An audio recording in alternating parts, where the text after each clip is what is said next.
Yes, people, how's it going? Welcome back to Lily White Lane. Tottenham Hotspur 1, Chelsea 4. Gutting result, the end of Ange Postecoglou's phenomenal home record and Tottenham Hotspur's unbeaten run at the start of this season. And of course it's ended, and both are ended by Mauricio Pochettino on his return to the lane. Chelsea win 4-1, but the scoreline doesn't even tell you 20% of the story. Not 50%, it doesn't even tell you 20% of the story, because that was an absolutely balmy game of football. Cards were being handed out like they were going out of fashion. There were VAR checks, handballs, red cards, goals that were disallowed, goals that counted, 5 of them. It was just a crazy game to watch, one of the craziest games I've ever watched as a Spurs fan, and probably one of the most enjoyable games for Chelsea fans and the neutral. Obviously, I'm frustrated about the result. Obviously, there's things that could have gone better for us tonight and things we could have done better. But I'm not fuming at the lads. I'm not coming at this game like I have been before when Spurs lose by 3 or 4 goals and ranting and raving and swearing at the players because of the circumstances. I'm angry at the 2 that got sent off, and we'll get onto them in a minute. But I think the lads who came on, the likes of Eric Dyer, Højbjerg, really put in a shift in that team. I thought Porro, who started as well, was one of our best players. Vicario, phenomenal. I thought there was some really good performances. And as I say, going down to 10 minutes a task, but going down to 9 men, it instantly becomes even more of a bigger mountain to climb to even get a point out of the game. And I thought we made a game of it. 2 of Chelsea's goals come in the last 10 minutes. You know, it's a different game if Bentancur puts away that header, which, you know, I know he's just coming back from injury, but he should. I really like the guy, but he's got to score. If he doesn't head that straight down to the ground, even heads it down to the ground, you know, with his head lifted up a little bit more, it goes into the back of the net. And maybe Tottenham get something out of the game if Eric Dyer times his run a little bit better, or Son puts away his chance. The fact we gave such a good account of ourselves, down to 9 men, really made a game of it, I think makes me proud tonight. It does make me proud. You know, I've been frustrated before with performances when we've got a scoreline like this. For example, the 3-0 against Chelsea that we had under Nuno, completely different game. The lads, you know, didn't really look like they cared. It was quite poor there. Lost 3-0. I was fuming about that. Tonight, they looked like they gave a shit. They looked like they cared. Yeah, and, you know, as I say, the likes of Dyer, Højbjerg, Vicario, Porro really gave their all in tonight's game. And I think 4-1's a very harsh scoreline on Tottenham Hotspur. The high line that Ange Postecoglou played, look, I'm an admirer of it. An admirer of it. I couldn't get my words out there. I really like what he's, you know, saying when he says we won't change our system for anybody, no matter the circumstances in games. And as I say, no matter the circumstances, Van den Ven, Maddison, both off injured, down to 9 men. And he's still getting the lads to press. And I know a lot of Spurs fans will be fuming about that. And maybe we lose 2-1 or get a point out of that game, as I say.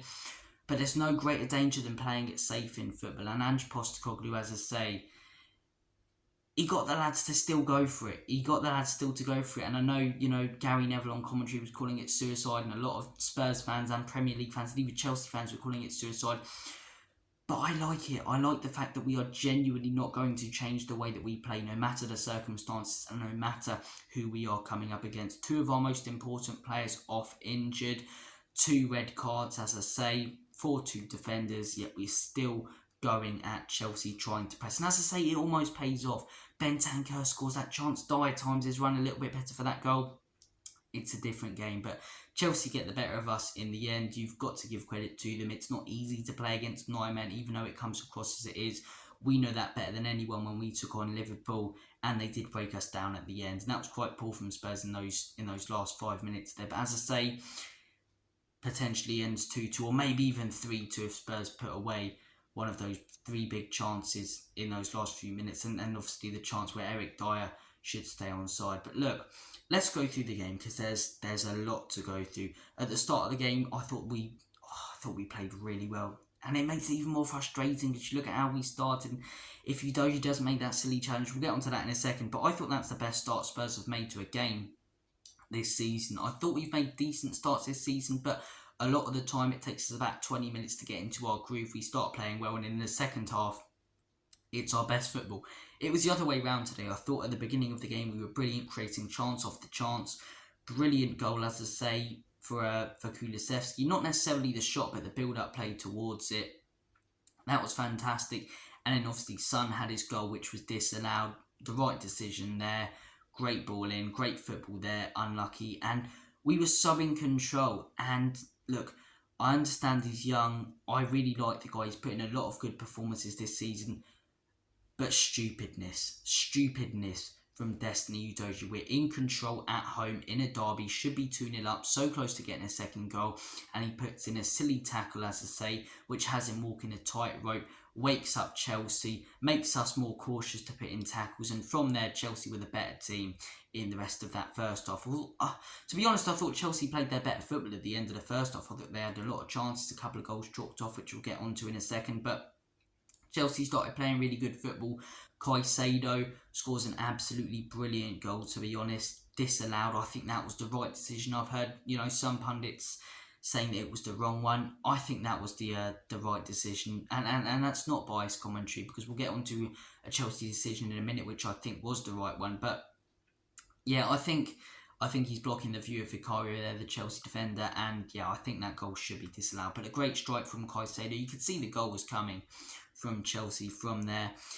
And then there's the situation where there's two main things happening here. So Raheem Sterling puts the ball in the back of the net.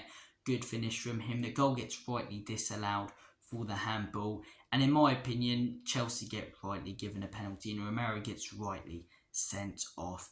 What is he doing there? What is he doing there? I know a lot of Spurs fans will go, he got the ball, but it's the follow through. And by the rules of the game that we have now, which as fans we find it hard to understand even, it is the rules of the game. And the follow through, as I say, it's reckless, it's dangerous. For me, it's the right decision to send Romero off. It's frustrating he'll be missing for 3 games now, as it's a straight red. And in a game like this, as I say, it changed the game. And maybe if he doesn't, we go on to win it. But yeah, silliness from Romero, in my opinion. It is a red card. It's reckless. It's dangerous. Could have really, really injured Chelsea. Cole Palmer gets a penalty. Vicario gets both hands on it. So close. A lot of people go, he should do better. I don't think he should. I think he did fantastic to even get a couple of hands on it. It bounces off the post after Vicario gets a couple of hands on it. Cole Palmer makes it 1-1. We heading to half-time then. I forgot to mention there the James elbow as well. I'm just looking down at a couple of notes I made during the game. How is he not getting booked for that? How is he not getting booked for that? In my opinion, it should be a red card. I know the Bruno one wasn't given on Saturday, but for me, that one's worse than the Bruno one. It's even more deliberate. It's even more of his elbow than his arm. And for me, Reece James should go there. And even if he doesn't go, it's at least a yellow card. And then, he's treading a really, really thin rope there and in trouble. Nothing was really mentioned on commentary about it. That bloody fly's doing my head in that keeps flying past. But nothing was really mentioned on commentary about it. And he sort of just gets away with nothing there. And I can't get my head around that. I really can't get my head around how Reece James doesn't even get a yellow there, let alone a red card. But look, heading to half-time, 1-1. Van den Ven also pulls his hamstring. Bloody brilliant. He's out for 6 weeks. We'll discuss depth in the video a little bit later because it's something I've been banging on about. What if one of our centre-backs gets injured or both have to go? We're in trouble. And we'll get onto that a little bit later in the video. But, yeah, really, really annoying. James' elbow should have gone. Van den Ven pulls his hamstring. Second half, he started the half quite well. Udogie goes off. Yeah, probably should have been off in the first half, to be 100% honest. His tackle, could have potentially been a red, the one that changed the game in the first half. But he goes off in the second half. Silly challenge. You can't complain about that. I know some Spurs fans might complain about VAR tonight, but I think it's wrong too. I think every decision VAR made tonight was actually right. They didn't get involved in the Reece James one, but I think, as I say, most of the decisions they made tonight were the right ones. And look, from there we almost adopted this siege mentality. The world against Tottenham, down to 9 men, like what Liverpool did against us, and really put up a good fight. We really, really put up a good fight. And as I say, some people won't like it.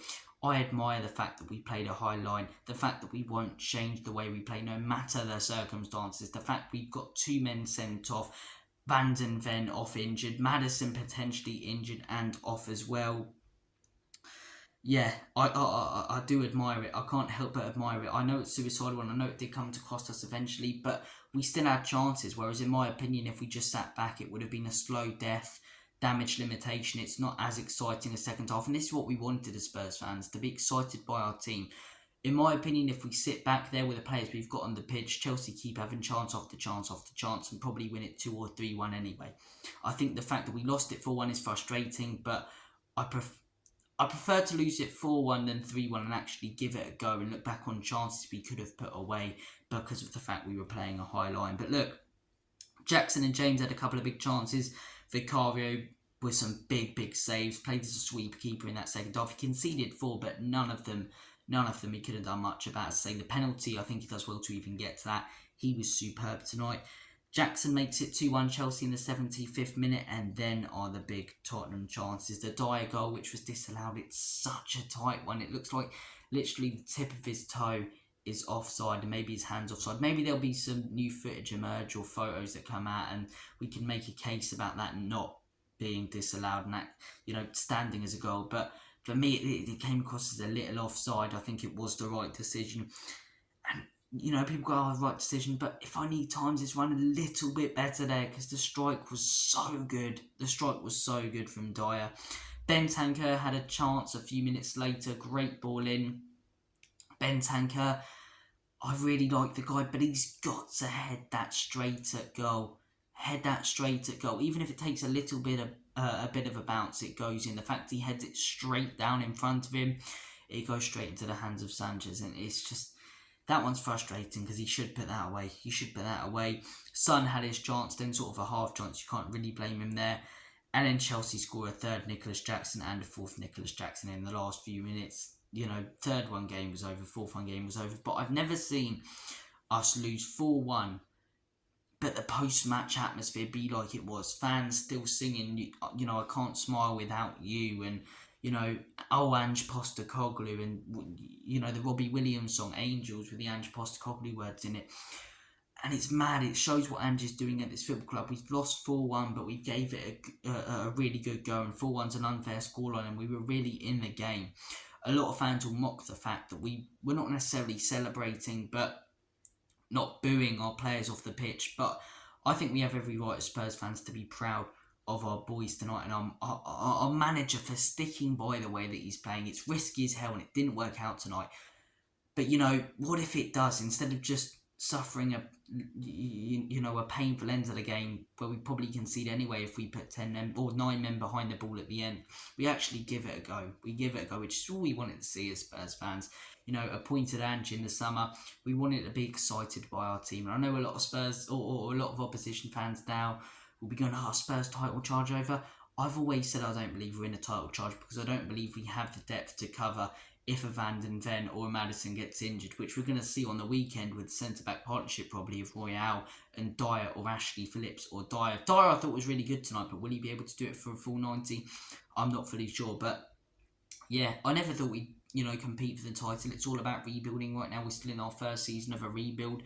I think Spurs fans need to remember that and opposition fans need to remember that. The main narrative being posted around by people will be Spurs smashed, but it's not the case. We gave a real good account of ourselves tonight. Yes, we lost 4-1, but I'd rather us give it a go than just sit back and suffer a painful end to the game. And yeah, onwards and upwards to Wolves.